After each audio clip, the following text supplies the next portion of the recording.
most likely born in 1883, originally as Asa Jolson. He was born during the Tsar's reign over Russia. The Tsar treated Jews as second-class citizens, forcing them to move into the Pale of Settlement, away from the rest of the population.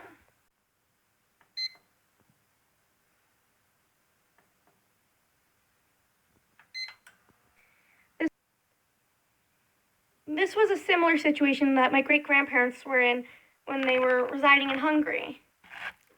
They left their home in Hungary to make a better life for themselves in France.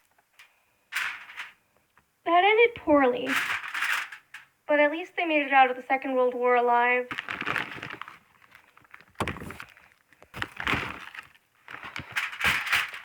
Jolson's father wanted to make a better life for his family as well, and he came to America, saving up money over the course of 4 years to send his family to arrive. Arrive they did in steerage, which is the lowest class of boat travel you can get.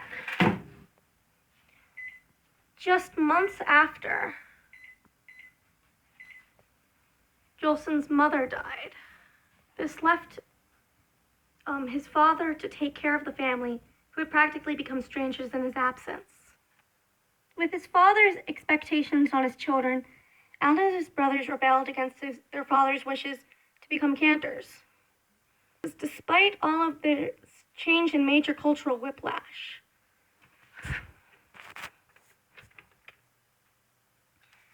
they really fell in love with American culture, to the point of starting their own vaudeville acts. My grandmother and her family arrived in America in the 1950s and quickly fell in love with American culture. To this day, she still eats ketchup with almost everything because she sees it as a uniquely American condiment. But why all this backstory? Al Jolson became a star using blackface.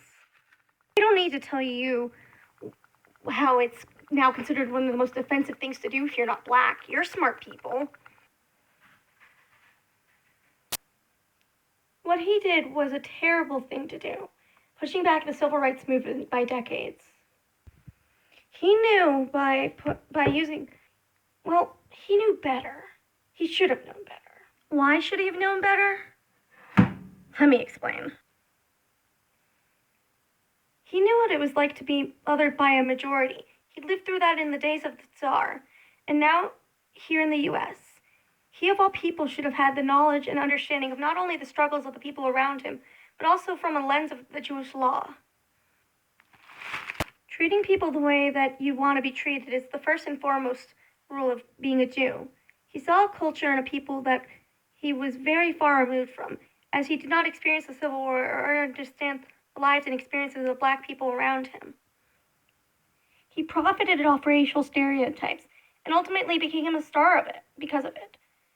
He compromised not only the most important rule of his Jewish faith in order to make people laugh, but in order to make him money. It's not funny, though, when one's jokes are at the expense of others. While my family is not very observant, one of the things that we believe is important is to treat others with kindness. Jolson went against that golden rule and profited from it. He saw the way that black people were depicted and still depicted them the same way. He's no pioneer for racial equality. He was a villain. Despite all he experienced, he became the people his family escaped from, a person with power using it against marginalized people. Despicable.